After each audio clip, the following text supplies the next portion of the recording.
கொழும்பு தாமரை கோபுரத்திலிருந்து வீழ்ந்து உயிரிழந்துள்ளதாக சந்தேகிக்கப்படும் மாணவி தொடர்பான தகவலை போலீசார் வெளியிட்டுள்ளனர். மேலும் தாமரை கோபுரத்திலிருந்து நேற்று விழுந்து உயிரிழந்ததாக தெரிவிக்கப்பட்ட பாடசாலை மாணவி தான் உயிரை மாய்த்துள்ளதாகவும் இவர் இதற்கு முன்னர் கெம்பரி தீவில் உள்ள சொகுசு குடியிருப்பிலிருந்து விழுந்து உயிரிழந்த 2 பாடசாலை மாணவர்களின் நண்பி எனவும் குறித்த சம்பவத்துடன் இந்த மரணம் தொடர்பட்டுள்ளதாகவும் போலீஸ் விசாரணைகளில் உறுதிப்படுத்தப்பட்டுள்ளது.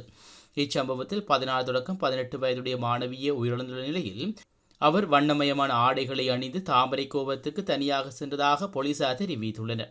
மேலும் குறித்த மாணவியின் கைப்பை தாமரை கோபுரத்தில் கண்டுபிடிக்கப்பட்டதுடன் அதிலிருந்து ஒரு கையடக்க தொலைபேசியும் போலீசார் மீட்டுள்ளார்கள்.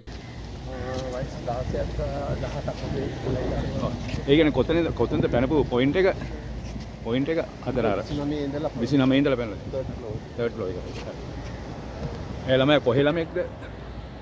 තාම නෑ දැනගන්න. දෙමාපිය ඇවිල්ලා සර්? දෙමාපිය නෑ. තනියමද ඇවිල්ලා තියෙන්නේ? තාම නෑ.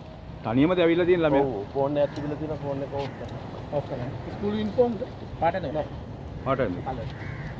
தாமரை கோபுரத்தில் 29வது மாடியில் உள்ள கண்காணிப்பு அறையில் அவர் இருந்ததாகவும் 3வது மாடியில் அவர் சடலம் கண்டெடுக்கப்பட்டதாகவும் போலீசார் தெரிவித்துள்ளனர்.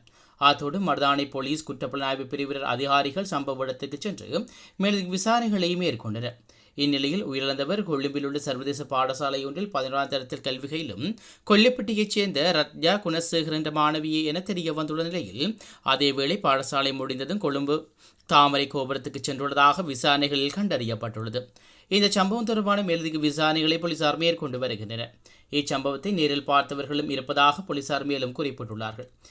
இஸ்லேஸ் தீவில் உள்ள சொகுசு அடுக்குமாடி குடியிருப்பிலிருந்து குதித்து உயிரிழந்த 15 வயதுடைய சர்வதேச பாடசாலை மாணவர்கள் 2 நெருங்கிய நண்பரே உயிரிழந்தவர்கள் என்பதும் விசாரணைகள் மூலம் கண்டறியப்பட்டுள்ளதாக போலீசார் மேலும் தெரிவித்துள்ளனர்.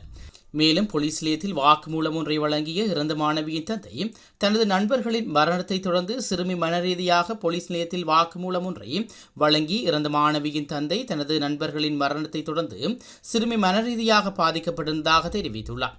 கடும் மன அழுத்தத்துக்கு உள்ளாகி இருந்த நிலையில் மாணவி இந்த விபரீத முடிவெடுத்துள்ளதாக போலீசார் தெரிவித்துள்ளமை மேலும் குறிப்பிடத்தக்கது.